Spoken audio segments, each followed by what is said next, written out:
এটা আমাদের খুব আশ্চর্য লেগেছে। একজন প্রধান বিচারপতি যিনি ২ দিন ৩ দিন শুনলেই মামলার ফয়সালা করা যায়। তিনি তার ব্যক্তিগত কারণ দেখিয়ে মামলা থেকে তার মানে এখানে কতটা মানে আমরা কার সঙ্গে লড়াই করতে হচ্ছে, প্রশাসনের কিভাবে লড়াই করতে হচ্ছে সেটা সাধারণ জনগণই দেখুক। আমরা তো কোনো অন্যায় করিনি। না আমি, না ওর বাবা, না আমার মেয়ে, কেউ অন্যায় করিনি। তাহলে আমরা কেন মুখ দেখাতে পারবো না? আমার মেয়ের নাম কেন আমি প্রচার করতে পারবো না? কি প্রশাসনকে তারা বসিয়েছেন ক্ষমতায়? তারা বলছেন মানুষ জনগণের ভোটে তারা সরকার। তারা এই সরকারে থাকার যোগ্যতা আছে তাদের? অযোগ্য একটা সরকার। কাকু, এর ঠিক অন্যদিকে আমরা দেখতে পাচ্ছি বিনীত গোয়েল সিপির বিরুদ্ধে যে অভিযোগ দায়ের হয়েছে অভয়ার নাম এবং ছবি ভাইরাল করার পিছনে, সেই মামলা দায়ের হওয়ার পরই বিচারপতি এই কেস থেকে সরে গেলেন। এটা আমাদের খুব আশ্চর্য লেগেছে। একজন প্রধান বিচারপতি যিনি ২ দিন ৩ দিন শুনলেই মামলার ফয়সালা করা যায়।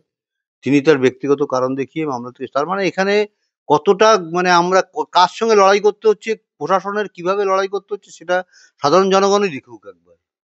কি প্রশাসনকে তারা বসিয়েছেন ক্ষমতায়? তারা বলছেন মানুষ জনগণের ভোটে তারা সরকার। তারা এই সরকারে থাকার যোগ্যতা আছে তাদের? অযোগ্য একটা সরকার। সমস্ত কিছুতে তারা তারা পারচেজ করার চেষ্টা করছে। আমাদেরও পারচেজ করার চেষ্টা করে না পেরে এই সমস্ত আজেবাজে কথা বলা শুরু করেছে এখন। বিচারপতি তার নিজের বলছেন এটা মামলাটা আমি দেখতে পারবো না, অন্য কেউ দেখবে। এটা ব্যক্তিগত ব্যাপার। ব্যক্তিগত ব্যাপারে দেখতে পারছেন না। এটা নিয়ে আমাদের কিছু বলার নেই আর। এটা দেশের জনসাধারণ দেখছে, আমরাও দেখছি। এটাতে তো কিছু বলতে পারবো না। বিচারপতির উপরে আমরা আর কি বলতে পারি? কিন্তু কাকিমা, শুধুমাত্র বিনীত গোয়েলের নামে মামলা দায়ের হওয়ার পরই তিনি মামলা ছেড়ে দিলেন। শুধু তো বিনীত গোয়েল নয়, ওখানে সেদিন সিপি, এসিপি এবং আরো মমতা একজন, ব্যানার্জিও আমার মেয়ের নাম আইডেন্টি ডিসক্লোজ করেছেন। শুধু মমতা ব্যানার্জি নয়, আরো অনেক এমএলএ আমি বাইরের দিকেও দেখেছি। একজন মহিলা এমএলএ, আমি নাম মনে নেই এখন আমার, অনেকেই আমার মেয়ের নাম নিয়েছে। এবং এটা যে অন্যায় সেটা, রচনা ব্যানার্জি নিজে আমার মেয়ের নাম নিয়েছে। এটা আমিও বলতে চাই যে এটা আইন, কিন্তু আইন কতদিন থাকবে? আইনের আইন প্রয়োগ যারা করবে তারা তো যারা পারচেজ তারা হয়ে থাকলে নাম কি করে? নিচ্ছে, কিন্তু আমার মেয়েটা তো নাম, তার যেন অনেক নাম হয়, সেই জন্যই তার লড়াইটা ছিল। এতদিন ধরে সে ছোট থেকে বড় হয়েছে, নামের আগে ডক্টর বসবে এবং অনেকগুলো ডিগ্রি হবে। মাঝে মাঝে বাড়িতেও নামের পাশে অনেক ডিগ্রি লিখে বলতো, মা দেখো তো কেমন লাগছে। সেই স্বপ্নটাই তার আর পূর্ণ হয়নি। আমরা তো কোনো অন্যায় করিনি। না আমি, না ওর বাবা, না আমার মেয়ে, কেউ অন্যায় করিনি। তাহলে আমরা কেন মুখ দেখাতে পারবো না? আমার মেয়ের নাম কেন আমি প্রচার করতে পারবো না? আমরা তো আমার মেয়ের নাম স্বর্ণাক্ষরে লিখে যেতে চাই যতদিন বেঁচে থাকবে, যতদিন পৃথিবী থাকবে। আমরা যতদিন বেঁচে থাকবো ততদিন যেন আমার মেয়ের নাম সবার প্রাণে মনে সব জায়গায় থাকে। আমার মেয়ে চেতনা জাগিয়ে দিয়ে গেছে দেশের বিশ্বের মানুষকে, যে সেই ৯ তারিখ, সেই চেতনা যেন কেউ হারিয়ে ফেলবেন না। সবাই মানে চুপ হয়ে যাবেন না কেউ, এটাই আমি বলবো। কিন্তু কাকিমা, সেই জায়গায় দাঁড়িয়ে এই লড়াইয়ে তো একাধিক বাধা, সেই বাধা আসছে কিন্তু শুধুমাত্র শাসক দলের পক্ষ থেকে। সব বাধা আমরা অতিক্রম করবো এবং বিচার আমরা ছিনিয়ে আনবো। এটা আমাদের প্রতিজ্ঞা। জুনিয়র ডাক্তাররা যারা আগে প্রতিবাদ করছে, মানে মুখ ছিল, তাদের অনেক ভয় দেখানো হয়েছে এবং ওরা তো ছোট, ওরা তো ভয়ও পেয়ে গেছে। কিন্তু ওরা আমার এখন ছেলে মেয়ের মতো। ওরা, আমি যেমন সাহসী ওরাও সাহসী। আমিও ওদের বলেছি ভয় পাবে না তোমরা, সবাই একসাথে মুষ্টিবদ্ধ হও, ভয় দেখিয়ে কিচ্ছু করতে পারবে না। কিন্তু এই জুনিয়র ডাক্তার যারা মুখ ছিল, তুমি মানে আপনি যেমনটা এক্ষুনি বললেন, তাদেরকে একের পর এক পুলিশ তলব করছে থানা থেকে। করবেই। করবে, তাদের একটা ক্যারিয়ারের ব্যাপার আছে। সেই জন্য তারা একটু আতঙ্কিত হয়ে আছে। এখন তো অনেকে প্রাইভেট প্র্যাকটিসও যা করতো টুকটাক তাও ছেড়ে দিয়েছে। এখন ওই হসপিটালে ডিউটি করে।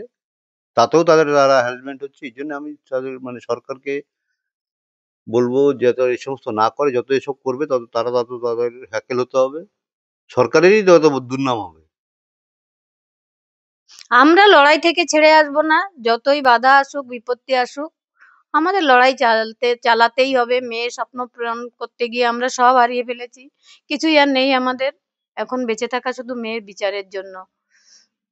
কাকু, এই জুনিয়র ডাক্তারদের আন্দোলন, এই আন্দোলনে আমরা দেখেছিলাম একটা অ্যামাউন্ট অফ ফান্ড উঠেছিল। সেই ফান্ড কোথায় কিভাবে খরচা হচ্ছে সেই হিসাব শাসক এটা দল এটা চাইছে। এটা আমরা জানি না কিছু। সেটা যারা তুলেছে তারাই তার হিসাব রাখছে এবং তাদের সমস্ত ব্যবস্থা আছে। তারা ঠিক সময় মতো হিসাব যদি দেওয়ার প্রয়োজন পড়ে অবশ্যই দিয়ে দেবে। শাসক দলে কেন তারা হিসাব দিতে যাবে?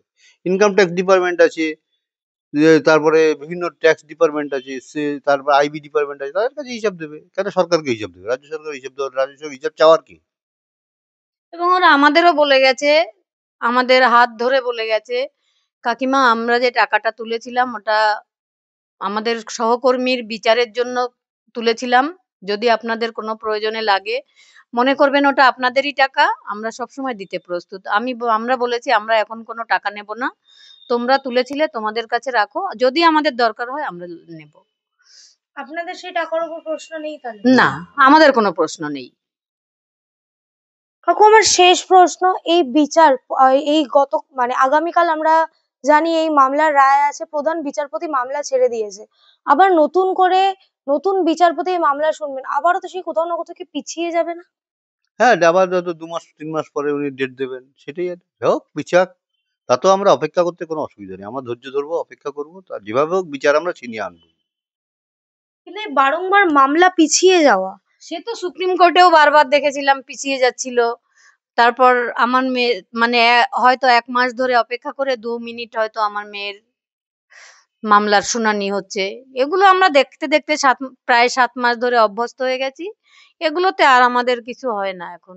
আমরা অপেক্ষাই করব। মেয়ে তো আর ফিরে আসবে না বাড়িতে। কিন্তু তার বিচারের জন্যই অপেক্ষা করে যাব।